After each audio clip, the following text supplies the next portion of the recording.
Hi எல்லாருக்கும் வணக்கம். நம்ம சப்ஸ்கிரைபர் ஒருத்தவங்க வந்து கால் பண்ணி ரொம்ப டென்ஷன் ஆகி பேனிக் ஆகி ஒரு டவுட் கேட்டிருந்தாங்க. அவங்களுக்கு வந்து கிளியராக எக்ஸ்பிளைன் பண்ணி அந்த டவுட்டை கிளியர் பண்ணேன். அதை தான் நான் வந்து இப்போ உங்களுக்கு ஷேர் பண்ண போகிறேன். நம்ம பேபியோட தலையில் வந்து கொஞ்சம் ஃப்ளூயிட் இருக்கும். இந்த ஃப்ளூயிட் வந்து இஸ் நார்மல் அண்ட் அது வந்து செரிப்ரோஸ்பைனல் ஃப்ளூயிட் அப்படின்னு சொல்லுவோம். இந்த ஃப்ளூயிட் இருக்க கேவிட்டியை வந்து வென்ட்ரிக்கல் அப்படின்னு சொல்லுவோம். 20 வீக்ஸில் வந்து இந்த வென்ட்ரிக்கலை மெஷர் பண்ணி எம்எம்ல கொடுப்போம்.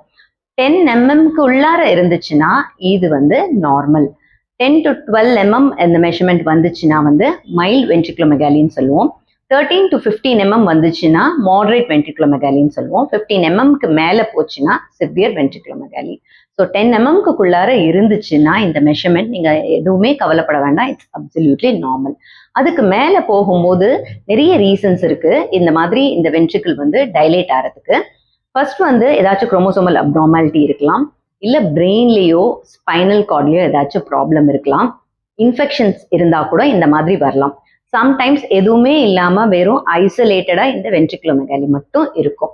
ஸோ இந்த மாதிரி சுச்சுவேஷன்ஸில் இன்னும் வந்து டீட்டெயில்டாக ஸ்கேன் பண்ணி என்ன பண்ணலாம் அப்படின்ற ஆப்ஷன்ஸ் வந்து மதருக்கு வந்து கவுன்சிலிங் கொடுப்போம். தேங்க்யூ.